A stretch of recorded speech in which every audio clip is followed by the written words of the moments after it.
আসসালামু আলাইকুম ওয়া রাহমাতুল্লাহি ওয়া বারাকাতুহু। হামিদান ওয়া মুসাল্লিয়ান আম্মা বা'দ, ফাআউযু বিল্লাহি মিনাশ শাইতানির রাজীম। বিসমিল্লাহির রহমানির রহিম।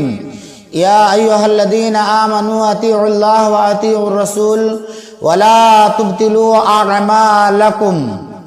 সম্মানিত মুসলিম সমাজ, আমি আপনাদের সামনে এই নববর্ষকে নিয়ে দু চারটি মাত্র কথা বলতে চাই। আপনি একটুকু সময় দিয়ে অবশ্যই শুনে যাবেন। আল্লাহ পাক রব্বুল আলামিন ঘোষণা দিয়ে বলছেন, হে বিশ্বাস স্থাপনকারীরা, যারা আমার প্রতি ঈমান এনে আছো, আমি তোমাদের বলছি, ওয়ালা তুবতিলু আমালাকুম, তোমরা তোমাদের আমল সমূহকে বরবাদ করে দিও না। আমল সমূহ কি করে বরবাদ হয়?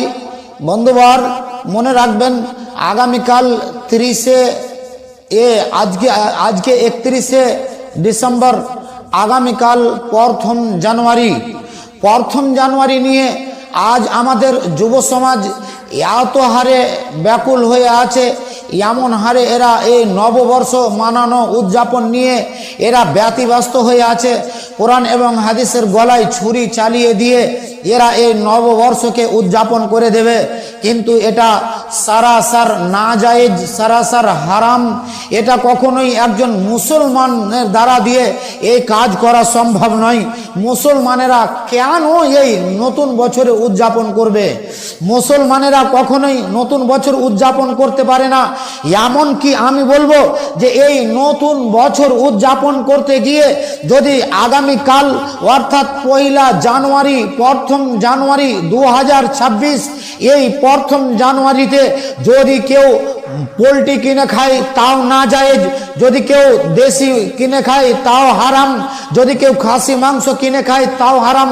যদি এই নববর্ষকে কেন্দ্র করে যদি এমন কোনো ভাই, এমন কোনো বন্ধু, এমন কোনো ইসলামের মানুষ, মুসলমান, সে যদি এই নতুন বছর উপলক্ষে যদি কালকে কেউ এমন মাছ, মাংস, ডিম আর হাবিজাবি যত রকমের মিষ্টান্ন যদি এগুলো খাই, একেবারে সম্পূর্ণ নাজায়েজ, হারাম হয়ে যাবে। বন্ধুবর, আপনি হয়তো মনে মনে বলবেন যে হ্যাঁ জি মাওলানা, মাছ, মাংস এগুলো আবার কি করে হারাম হয়? জি হ্যাঁ, এগুলোই হারাম হবে। তার কারণ হচ্ছে আল্লাহ পাক রব্বুল আলামিনের রাসূলের হাদিস খানাকে এবং আল্লাহ পাক রব্বুল আলামিনের আয়াত খানাকে একবার খেয়াল করে দেখেন গা। আল্লাহ পাক রব্বুল ইজ্জত তিনি বলছেন, ওয়ামা আতাকুমুর রাসূলু ফাকুযুহু ওয়ামা নাহাকুম আনহু ফান্তাহু।